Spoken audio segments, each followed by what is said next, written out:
चर्चा करने का आपने समय दिया, आपका बहुत बड़ा आभार।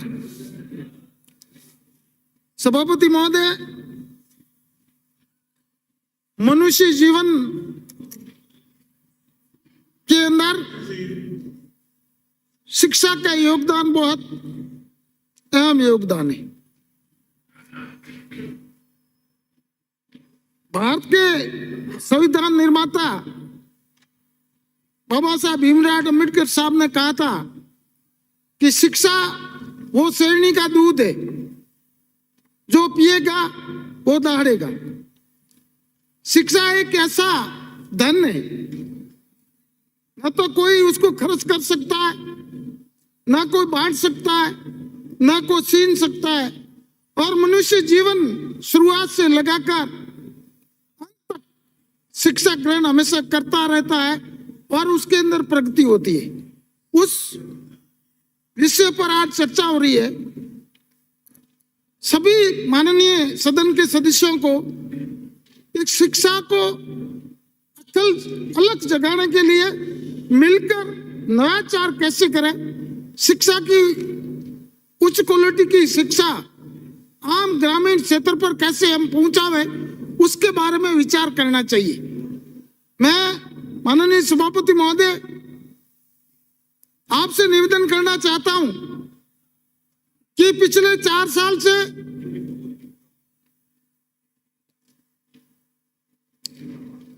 राजस्थान के लोकप्रिय मुख्यमंत्री और हमारे शिक्षा मंत्री जी ने शिक्षा के अंदर कई नवाचार किया है। हर जगह पर स्कूल खोलना, पुरानी भारतीय जनता पार्टी की सरकार ने जो 21,000 स्कूल मर्ज की थी, उसको वापस चालू करना। पंचायत हेडक्वार्टर पर पहले भी सीनियर सेकेंडरी स्कूल खोली थी, परंतु जो वंचित थी उसी पंचायत हेडक्वार्टर पर सीनियर सेकेंडरी स्कूल खोलना। सेकेंडरी स्कूल थी उसको उच्च माध्यमिक में कम्युनित करना और मातृ शक्ति को, महिला शिक्षा को बढ़ावा देने के लिए बालिकाओं की जितनी भी स्कूल है, प्राइमरी थी उसको मिडिल किया, मिडिल थी उसको सीनियर सेकेंडरी करके एक मैसेज दिया कि जिस परिवार के अंदर महिला शिक्षित है वो परिवार हमेशा शिक्षा की ओर अग्रसर होगा, और एक संस्कार की नई सीढ़ी महिला है उसको मजबूती देने के लिए राजस्थान के लोकप्रिय मुख्यमंत्री और माननीय शिक्षा मंत्री जी ने यह नवाचार किया है। मैं उनको बधाई और शुभकामना देना चाहता हूं। आज जो पिछड़ा क्षेत्र है, पहाड़ी क्षेत्र और रेगिस्तानी क्षेत्र है, उसके अंदर स्कूल बहुत खुल गई है और भारत सरकार द्वारा राइट टू एजुकेशन के तहत भी स्कूल खुल गई है। मैं माननीय सभापति महोदय आपसे निवेदन करना चाहूंगा कि रेगिस्तानी क्षेत्रों को कुछ प्राथमिकता दी जानी चाहिए। रेगिस्तान में जो भी अध्यापक लगते हैं वो 2 साल अपनी सर्विस पूरी करके वापस ट्रांसफर करके चले जाते हैं और रेगिस्तानी स्कूल खाली हो जाती है।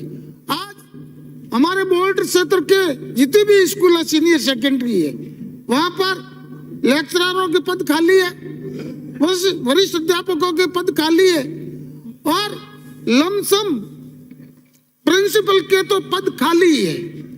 ऐसी विषम परिस्थितियों के अंदर एक गरीब के बेटे को शिक्षा देना उचित नहीं है।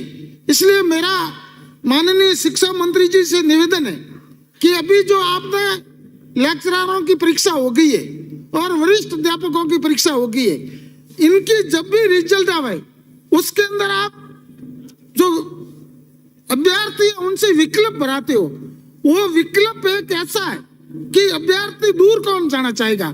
तो मेरा आपसे निवेदन है कि आप इसको प्राथमिकता दें और जो दूर दराज क्षेत्र की जितनी भी स्कूल है उनके अंदर विषय सब्जेक्ट खोले और पहली प्राथमिकता से उनको भरे। और दूसरा मेरा निवेदन है कि जो शहरी क्षेत्र है, जो शहर के नजदीक स्कूल है, उसके अंदर जो अध्यापकों की भरमार है, पूरी स्कूल भरी हुई पड़ी है, वहाँ स्टूडेंट से ज्यादा अध्यापक वो नौकरी ले रहे हैं, उनके बारे में आप विचार करें। और जो ग्रामीण क्षेत्र में जो स्कूल खाली है, इनकी ट्रांसफर करके वहां भेजे, ये पहली प्राथमिकता होनी चाहिए। परंतु ट्रांसफर जब भी होती है, अपन सब जनप्रतिनिधि मिलके, हर आदमी चाहता है कि मैं आपका वोटर हूं और मेरे बेटे को घर के नजदीक लगाओ। अपन सब मिलके जो दूर दराज के क्षेत्र के जो जितने भी लेक्चरर हो, वरिष्ठ अध्यापक हो, थर्ड ग्रेड के टीचर हो, प्रिंसिपल हो, सब वहां छीन के आ जाते हैं और ग्रामीण क्षेत्र की स्थिति अच्छी नहीं है। तो मेरा मंत्री महोदय से निवेदन है कि आप प्राथमिकता के तौर पर इसमें विचार करें। आपने बहुत नयापन किया है, आपने शिक्षा की अलग जगाने के लिए इंग्लिश मीडियम स्कूलों खोल दी, बहुत बड़ी योजना है। विरोध कुछ भी कर दो, जब शुरुआत होती है उसके अंदर पूरे संसाधन नहीं होते। और आप कह रहे थे, पूर्व शिक्षा मंत्री जी भाषण दे रहे थे कि हमारे टाइम में हमने बहुत अच्छा कर दिया। आप भी कह रहे थे कि हमारे क्षेत्र में हमने नयापन किया। तो ऐसा हमने कोई ऐसा जादू तो किया नहीं कि आपका नयापन किया हुआ तो हमने कोई, हमारी सरकार ने मन तो किया नहीं, किया कुछ नहीं है। बातें करने आपको बहुत अच्छी तरह से आती है, आप बहुत बड़ी बड़ी बातें करना चाहते हैं, परंतु जो मूल काम है वो करने की भावना आपके अंदर बहुत कम है। आपका धर्म है, आप सरकार की प्रशंसा तो कर नहीं सकते, इसलिए आपको विरोध करना है, ये आपका धर्म है, आप निभाओगे। परंतु वास्तव में जो हकीकत है, वास्तव में सरकार ने जो एक लगन के साथ शिक्षा को आगे बढ़ाने के लिए, शिक्षा को मजबूती देने के लिए और आम आदमी और गरीब के बेटे के अंदर एक नई रोशनी पैदा करने का काम किया है, इसलिए माननीय मुख्यमंत्री जी को और माननीय शिक्षा मंत्री जी को मैं बधाई और शुभकामना देना चाहता हूं। आज एक गरीब के दिल में एक जज्बा जगा है कि मेरा बेटा इंग्लिश मीडियम स्कूल में जाएगा और वो भी कलेक्टर बन सकता है, एसडीएम बन सकता है, इंजीनियर बन सकता है, डॉक्टर बन सकता है। आज एक नई सोच है, शुरुआत हुई है। हमने जो इंग्लिश मीडियम के जितने भी अध्यापक थे उनको इंटरव्यू के मार्फत इंग्लिश मीडियम स्कूलों में लगाए, ये बहुत अच्छी बात है। परंतु माननीय शिक्षा मंत्री जी से मैं निवेदन करना चाहता हूं कि इंग्लिश मीडियम जितनी भी आपने खोली है, आप धन्यवाद की पात्र हो, परंतु इंग्लिश मीडियम स्कूल में जो संसाधन होने चाहिए वो उसका आप निर्वाचन करें, पहले उनकी पूर्ति करें कि इंग्लिश मीडियम स्कूल के अंदर टीचर होने चाहिए, भवन होना चाहिए, बच्चों के कंप्यूटर की व्यवस्था होनी चाहिए, वहां जो भी संसाधन है, जो शिक्षा को बढ़ोतरी देने के लिए जो संसाधन है, उनके अंदर आप लगन से काम करें तो राजस्थान की जनता आपके तरफ देख रही है। माननीय मुख्यमंत्री जी ने जनता के लिए दिल खोल के काम किया है और जनता आपको आशीर्वाद देने के लिए तैयार है। किसी भी क्षेत्र के अंदर विरोध नहीं है, विरोध नाम की चीज नहीं है।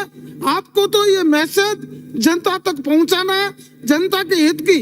जहां पुराने भवन है उनकी मरम्मत की व्यवस्था करो, जहां स्कूलों के अंदर शौचालय नहीं है वहां शौचालय की व्यवस्था करो, पानी की व्यवस्था नहीं है वहां पानी की व्यवस्था करो, और स्कूल के भवन मजबूत हो, स्कूल में जो संसाधन है वो आगे ज्यादा हो, और शिक्षा की ओर अग्रसर करने के लिए उच्च क्वालिटी के अध्यापक हो। आज प्राइवेट स्कूलों की हालत अच्छी नहीं है।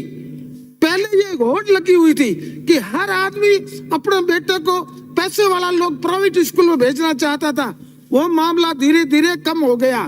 हाई प्रोफाइल स्कूलों के अंदर जरूर पैसे वाले उद्योगपति लोगों के बच्चे पढ़ रहे हैं, परंतु आज जो मीडियम श्रेणी के लोग हैं, हर अधिकारी कर्मचारी आपके सरकारी स्कूल में अपने बच्चों को पढ़ाना चाहते हैं। रिजल्ट भी जो आ रहे हैं उसके अंदर गवर्नमेंट की स्कूलों के जो टॉप लेवल के बच्चे आ रहे हैं वो गवर्नमेंट के स्कूल के आ रहे हैं, और जो प्राइवेट स्कूलों के जितने भी बच्चों को जो टॉप लेवल की बातें हो रही है वो सिर्फ मैनेजमेंट के तहत आते हैं। तो मेरा निवेदन है मंत्री जी से कि आप इसके अंदर नवापन करें।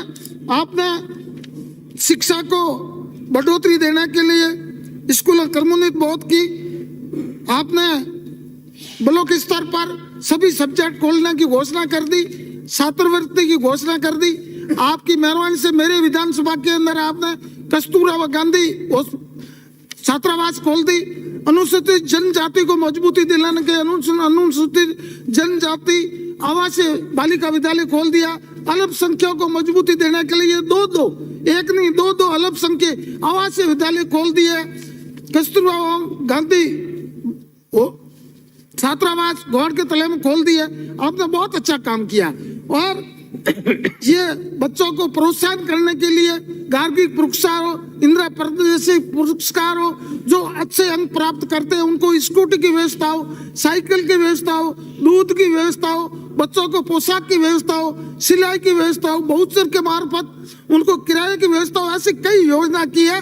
और जनता आपको वाहवाही कर रही है, जनता खुशी से हर क्षेत्र में हम जाते हैं तो हमारी प्रशंसा होती है, हमारा स्वागत होता है। आपने मेरे विधानसभा के अंदर 68 सीनियर सेकेंडरी स्कूलें खोली है, बहुत बड़ा काम किया है। मैं आपको धन्यवाद देना चाहता हूँ, साधुवाद देना चाहता हूँ, पर मेरा निवेदन है कि जो शिक्षकों की कमी है उसके ऊपर आप विशेष ध्यान देंगे और जो दूर दराज के क्षेत्र की जितने भी स्कूल है उसको आप शिक्षा की पूर्ति करने के लिए पूरा करोगे। दूसरा मेरा निवेदन है, उच्च शिक्षा मंत्री जी से मेरा निवेदन है कि कॉलेज आपने बहुत खोल दी, बहुत अच्छी बात है। आज गरीब के बेटे के दिल में एक जज्बा है कि मैं मेरे घर के नजदीक की कॉलेज में जाकर अध्ययन कर लूंगा, डिग्री हासिल कर दूंगा और भारत का नेक नागरिक बनने की चेष्टा रखूंगा। परंतु मेरा निवेदन है कि प्राइवेट कॉलेज चल रही है, प्राइवेट दूसरी भी संस्था चल रही है, एक मिनट, दूसरी भी संस्था चल रही है, वो जनता के साथ दोहरा घात कर रहे, मन मर्जी से पैसे वसूल किए जाते। पहले तो बच्चों को कह देते कि आपको स्कूल आने की जरूरत नहीं, क्योंकि उनकी कॉलेज है ही नहीं। कॉलेज नाम की चीज है, लोगों को पैसे वसूल करने का काम करे। उसके अंदर मंत्री जी आप थोड़ा सा ध्यान दें और नोट करें कि कौन जनता के साथ खिलवाड़ कर रहा है, पैसे लूटने का काम कर रहा है, बड़ी बड़ी हवेलियां बना के घूम रहे हैं, बड़ी बड़ी गाड़ियों में घूम रहे हैं और जनता का गाड़ी कमाई का पैसा ले रहा है, उसके ऊपर करा। और जो जिस कॉलेज के अंदर लेक्चरर नहीं है, जो आपने डेपुटेशन पर अभी कह रहे थे, उसके बारे में भी करें। और माननीय सभापति महोदय, माननीय सभापति महोदय, आपने मुझे मांग संख्या 20 प्रारंभिक शिक्षा, 21 माध्यमिक शिक्षा और 22 उच्च शिक्षा के इस महत्वपूर्ण मुद्दे पर बोलने का मौका दिया, उसके लिए आपका धन्यवाद। शिक्षा एक इंसान के जीवन का सबसे महत्वपूर्ण आभूषण है।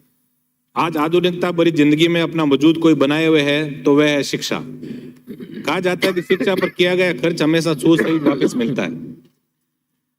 माननीय सभापति महोदय, महात्मा गांधी जी के शिक्षा दर्शन में कहा गया है कि सभी बच्चों को शिक्षा मिलनी चाहिए, मगर वे शिक्षा